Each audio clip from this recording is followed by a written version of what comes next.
All right, hello everybody, and welcome. Welcome to Strategy with Dr. M. Stolard.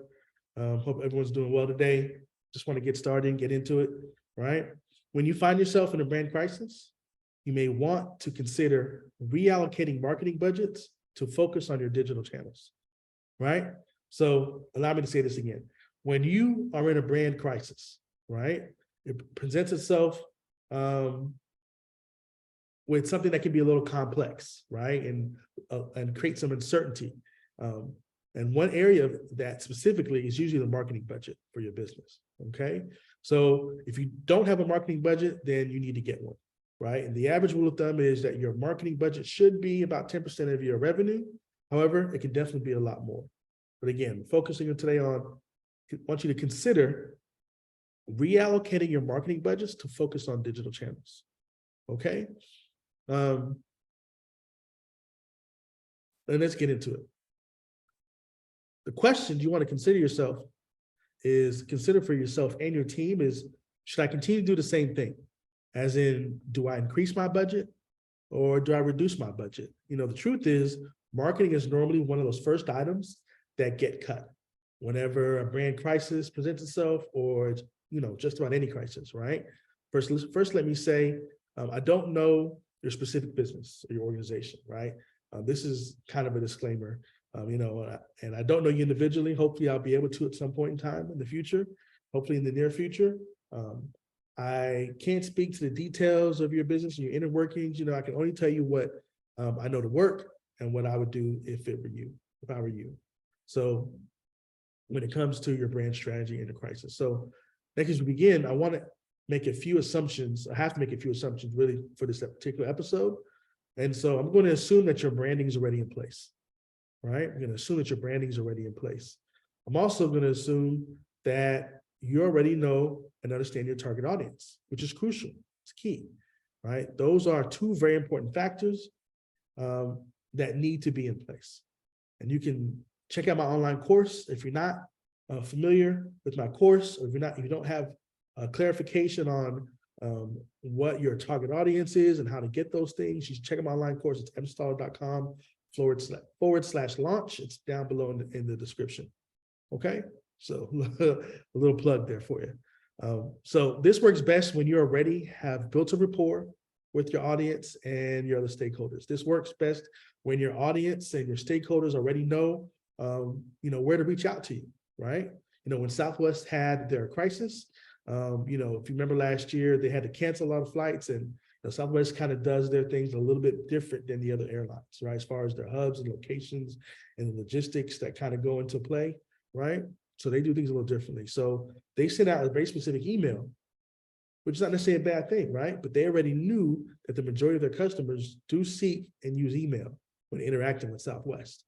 And that's something you want to be aware of, right? How do you interact with how are you already interacting with your clients, with your customers? You know, is it traditional email, which is not a bad thing? Is it social media, And if you're not using social media, I want to encourage you to give it a consideration, right?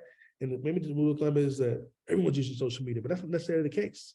That's not, and I have the stats, but I can't think off the top of my head, but I'll get those to you. Not everyone's on social media. That's just what it is, right?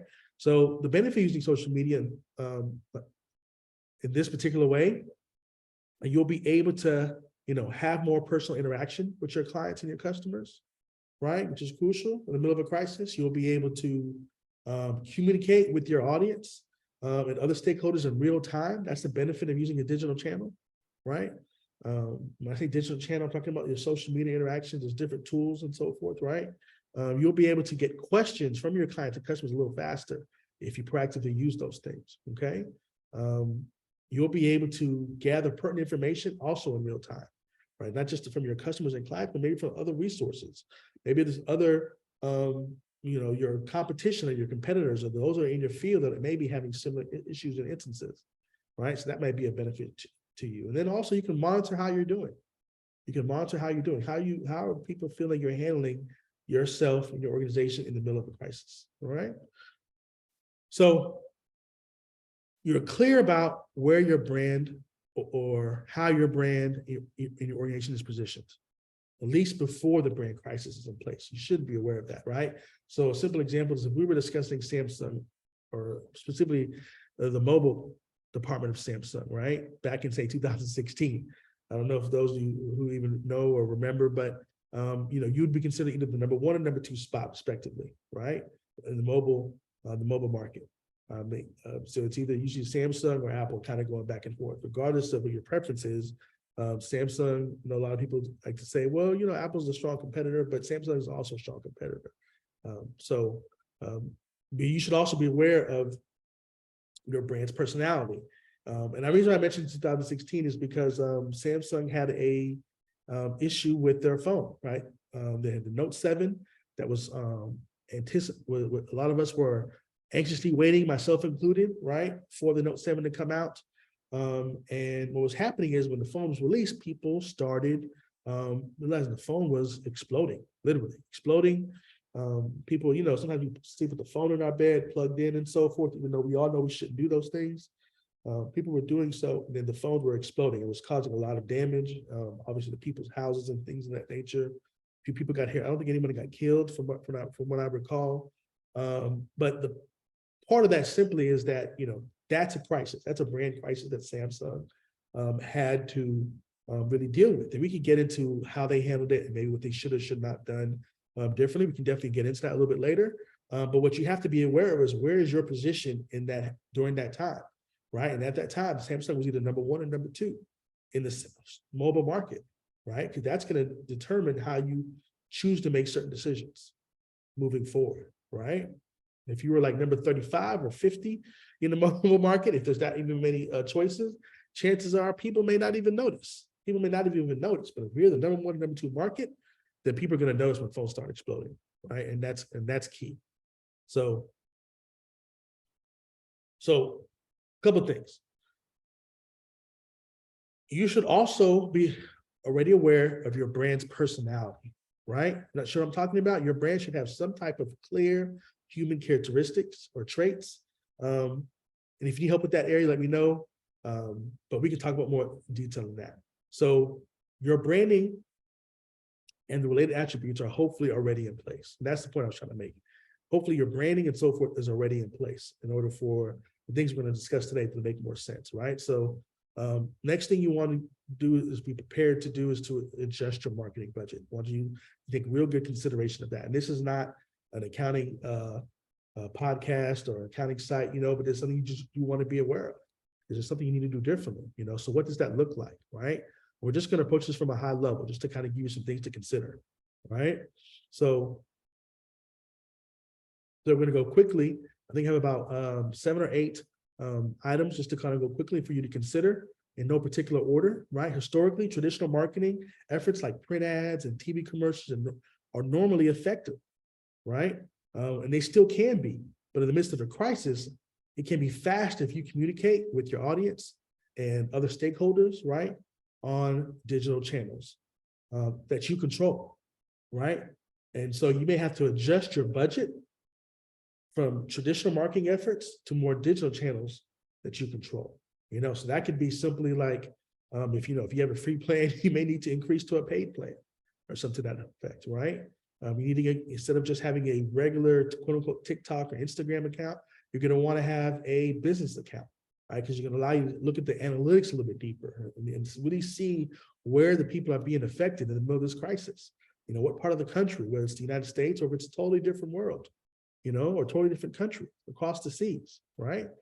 Number 2, advertising costs, right? Depending on the nature of the crisis, right? It may be necessary to increase or decrease advertising budgets to maintain or change the messaging around the brand, right? So in the Samsung case, my assumption is that whatever commercial they were running about the Note 7 prior to had to stop immediately, which is one of the things you heard me say, that when a brand crisis hit, one of the playbooks you got to get into, one of the steps in the playbook is to stop communication.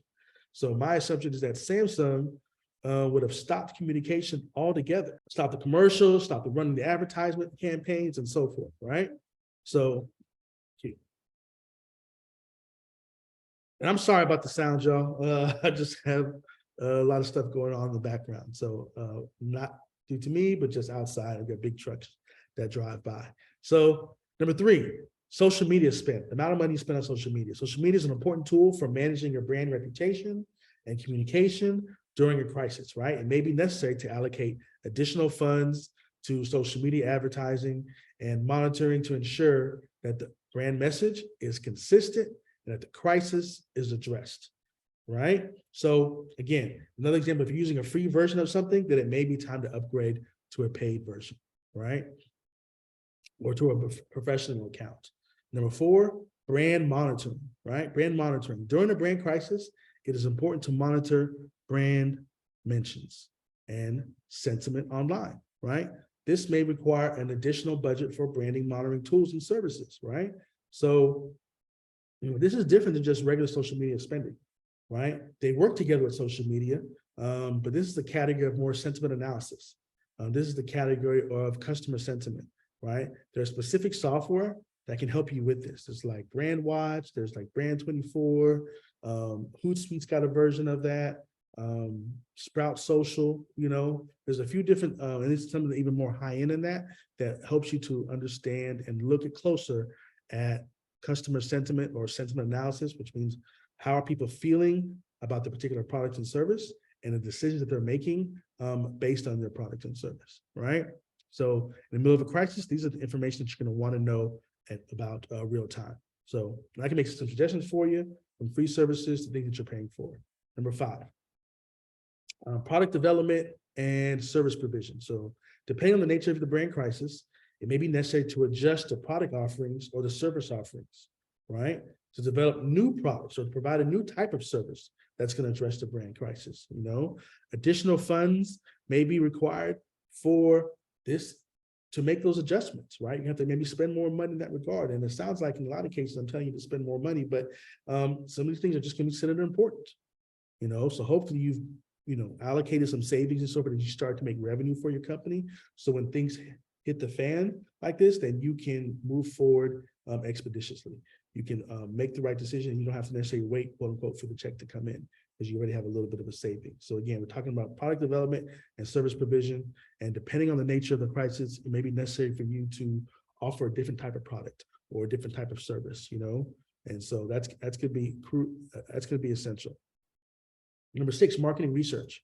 Marketing research is super important. Marketing research is taking the time to research and study. I hate using the word to define the word, but taking the research to investigate and to study what may be going on in the industry, what may be going on in your competition, and then obviously what's going on, not just internally, but how it's being affected to your stakeholders.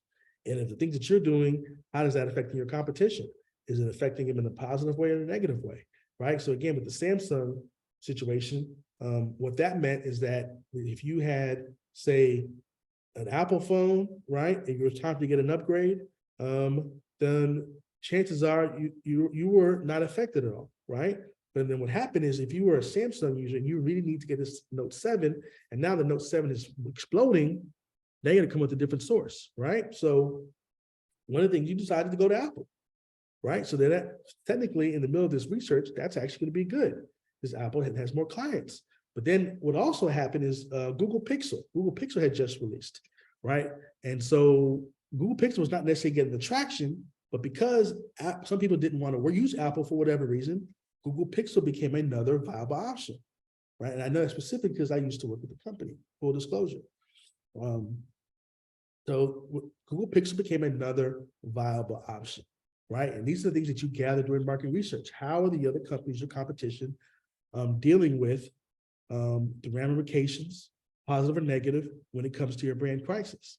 So the crisis that Samsung was dealing with was beneficial to Google Pixel, but it did make it difficult for them to be able to deal with the number of requests, the number of people getting the phones. They probably had so many phones planned to build, and they had to almost double or triple the inventory, and they weren't necessarily ready for that. So it took them several months to even catch up, right? So that's number 6, marketing research. Number 7, training. Training is always crucial and always key, but it's important to maybe even train your employees even more so. Of course, how to specifically communicate during a brand crisis, what to actually say, what to not say. You never want to lie to your customers, but you want to make sure that the information you're putting out there is accurate, which is why when you stop the communication, it allows you to gather information, allows you to be able to set the right messaging, that's going to be the most effective. It's going to give them not fluff answers, but specific answers, right? And then you'll be able to move forward, And some of the people who were affected were the people who sold phones, maybe not Samsung directly, but the vendors who sold phones, right? The little kiosk. If you bought a Samsung phone for them, you had to now come up and deal with them and say, hey, how do you deal with a customer who wants to return the Samsung Note 7, right? You can't just say no, right? You got to figure out how to say it and what to say.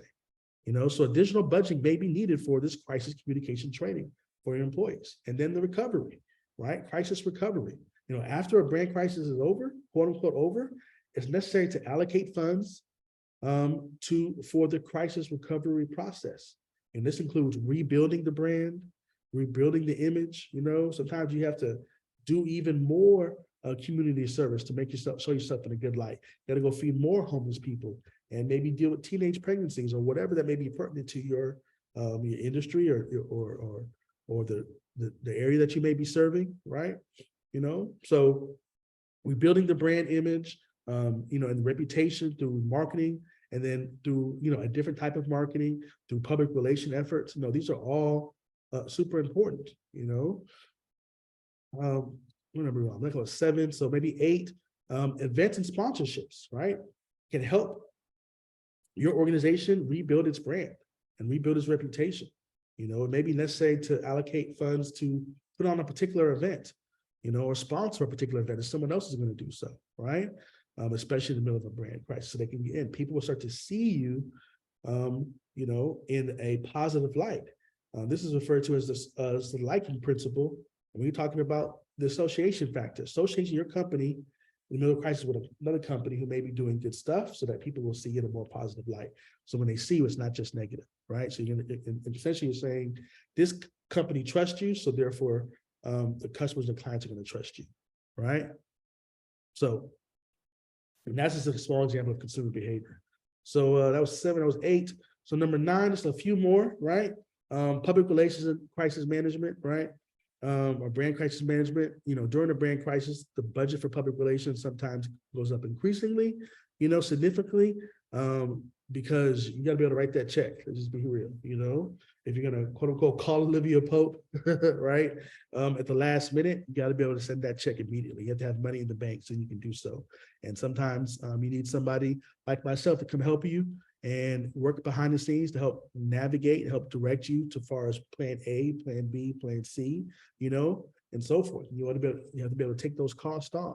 What you don't want to do is be in a situation where a brand crisis hit and you have no money to operate, no additional funds. It's going to make it a little tough on you, And lastly, legal costs. I'm not an attorney, so I'm not trying to give any type of legal advice, but in some cases, a brand crisis may lead to legal action. And that you just need to be aware of that. That could be a thing, which can be expensive, right? And may be necessary to increase the budget for your legal fees.